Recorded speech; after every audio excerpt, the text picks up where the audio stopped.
It says, if they were all one part, where would the body be?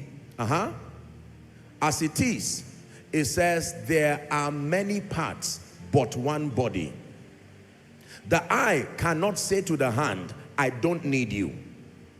And the head cannot say to the feet, I don't need you. Next verse. On the contrary, those parts of the body that seem to be weaker are indispensable. 5 more verses. It says, and the parts that we think are less honorable, we treat with special honor. And the parts that are unpresentable, he said, they are treated with special modesty. While our presentable parts need no special treatment, it says, but God has combined the members of the body and has given greater honor to the parts that lacked it. 25. So that there should be no division. That's the instruction.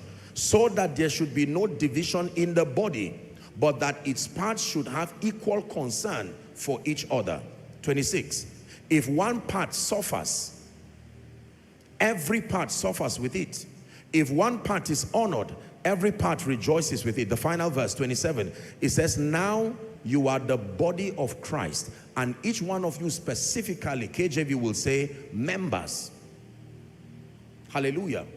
The meaning of this is that your life must be a contributor to the cohesion of the body of Christ. Do not allow your growth, your exposure, your influence, access, opportunity to bring division to the body of Christ. Do not be the generation that says, I am for Paul, I am for Apollos. Now, from a standpoint of loyalty, administration, and understanding spiritual connection, you may not be wrong, but you have to look beyond church, beyond denomination, and see the larger scope of what God is doing. Hallelujah. We live in a generation that is being threatened right now with a strong sense of individualism, or a camp mentality, for want of word. Do not become an addition to that kind of philosophy. It destroys the body. Hallelujah. You've heard me say it once and again. If Koinonia is the only ministry on earth, I don't think God's program will fail, but God's program will not be complete. There are dimensions in God's program that was not committed to us, and we must recognize it. Are we together? Praise the name of the Lord.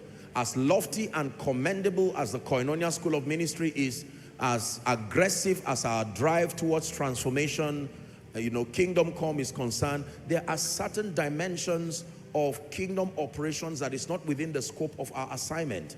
And we must have that security and recognition to appreciate other contributions from within the larger body. This is the mindset that you must have.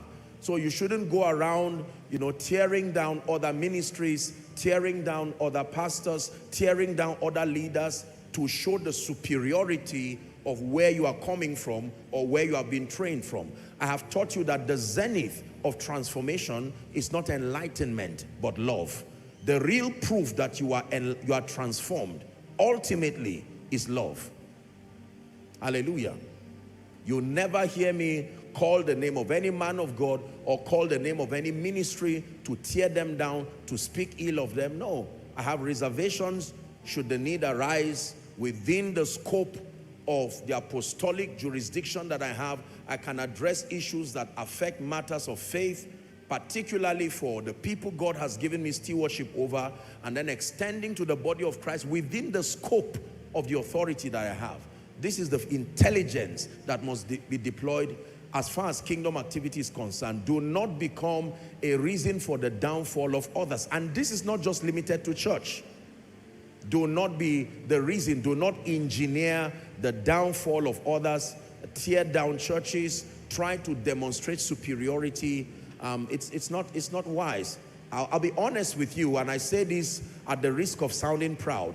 The model of transformation and the model we use in raising people is not mainstream. It's not what you get everywhere. We are happy and truly humbled to say this. However, that you find yourself in another circle that may have people who are not as transformed, as enlightened, the first thing that should be triggered from your heart is love and compassion. And where they are open to receive, you share with them from the much that you have received. Are we together? Not that you use their limitation as a basis for a sense of superiority. The greater in the kingdom is one who serves, not one who lords over. Who is learning now? Praise the name of the Lord. Never allow yourself to be an instrument for the division of the body of Christ, more so the downfall of others. Perhaps I should add it, never find yourself insulting or making likely the grace upon the fathers of faith in any territory where you find yourself domiciled. Please detest from that system. There are lots of ignorant people who have lessons to learn, hopefully in the future, and we pray that they learn it fast. But do not find yourself in any position where you are vocal about downplaying the excellence, the contribution, the sacrifices, particularly of fathers of faith. Now, let me make a very honest submission. Does not mean they don't go wrong. They are human. Does not mean there are no areas of improvement in their lives and perhaps their approach to things. Remember, they were once like us before they became fathers. The meaning of that is that one day, with respect to their capacity, will be called fathers too. And there will be a generation that will come and appreciate us, but edit what we have done too. Are we together now? One generation will come and say, wow, Joshua Selman, you did well, but I think you didn't see this light. And they will be right. Now, the seeds we are sowing is the harvest we'll receive when we get to their age. If you sow honor, honor beyond Rema, honor beyond miracles, honor beyond all of that, when it now gets to your turn, you see, the ones who now occupy our place can look at us and say, even though God has given us greater light, we still accord honor because you sowed the seeds of honor. Don't let your children see you practicing dishonor. They will replicate it on you. Hallelujah. Praise the name of the Lord. We are a ministry, and I make bold to say that everyone who is truly connected to this spiritual family, and every church, every true son and daughter, this is a spiritual approach. You never find me, and nobody should be found insulting the fathers, tearing them down. When you observe something that is wrong, your response is to pray. Should God give you the rare privilege to make contributions that improve, you do it with humility. Are we together? You can't be more zealous about God's work than God himself. He saw those fathers even with their limitations and left them so. We must be careful not to take the place of God. Learn from Saul. Saul wanted to do what only Samuel was mandated to do, and he lost his bishopric. The sacrifice was left for Samuel, but Saul, they pressured Saul, and he went ahead and offered sacrifices. And when Samuel came, Samuel said, you have done foolishly. You would have allowed me to do my thing, and God would have established your kingdom forever.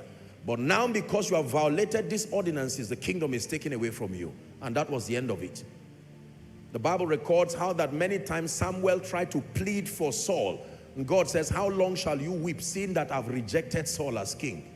I pray for you, carelessness, negligence, pride, ignorance will not take away your bishopric from you. You believe that? Say amen. Hallelujah. When you need to be in a position of fathers or leadership, I can tell you this by experience, by the privilege of mentorship, and from the wisdom that comes from scripture. Leadership at any level is a very difficult task. And how many of you have seen commentators while they are playing football? They say, pass the ball now and just score. Look at the net. And the person who is speaking has never won anything in his life. He's not done anything. And people are gassed out, 80 minutes running. Do you know what it means to be running non-stop? For 45 minutes, rest a little, come back, and then you're running again. And sometimes they are tired, but doing their best to win. And someone who has been sipping coffee, sipping tea, right from the start of the match, returns and is making all kinds of lofty commendations. You always know mediocres by how they approach life and their disrespect for greatness. So let me charge you tonight that in the name of Jesus, everywhere you see fathers, whether you absolutely believe their philosophies or not, you owe them honor. Are we together? Honor does not mean receiving a man's philosophy. No, separate the person from what is right or what is wrong. Is somebody learning now? Praise the name of the Lord. Can I give you one more? I think one more will be sufficient. I'm still working with your prayer. I hope you are praying. If you are praying, I think I'm sure that God is answering. Praise the name of the Lord. One more and we're done. We'll go straight to the impartation. I wrote here, let your faith, listen to this, let your faith and spirituality become a vehicle for global impact and territorial transformation.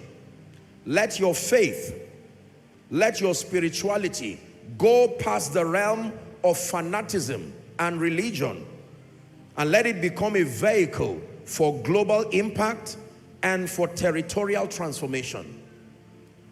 I am an unapologetic advocate of apostolic Christianity. And by apostolic Christianity, I define it as the kind of Christian experience that captures the reality of spirituality and translates the wisdom of God to a context that becomes a blessing to society, to state, and nation. You may want to make reference to our two-part series, Church and State. I am passionate about the God life transcending the walls of church to change and to reform society. Christianity was not supposed to be a collection of visionless fanatics who are just around under the guise of the Holy Spirit and God, you know, just playing games with themselves, small-minded people who are unable to make any noble impact. Two scriptures come to mind very quickly. Genesis 12 and verse 3 is the first. God, in proposing a blessing to Abraham, ended by saying, I will bless those that bless you, and whosoever, back to KJV please, everyone that, you know, curses you, I will curse. And then he says, in thee shall all the families of the earth be blessed. In thee. Let me speak it as a prophetic word to our 2026 cohort. In the name of Jesus Christ, I pray that it will please the Lord to trust you with global assignments, national assignments, transcontinental assignments, assignments that impact and speak on the fabric of society. In the marvelous name of Jesus. That one day I'll be invited by the government to come to a nation, and guess who I'll find as the Speaker of the House of Assembly? That it will be one of you. And you will give me a thumbs up before I give my speech, and you tell me we are doing well, driving darkness passionately, bringing policies from the wisdom, pro-kingdom policies. I frown at fanaticism.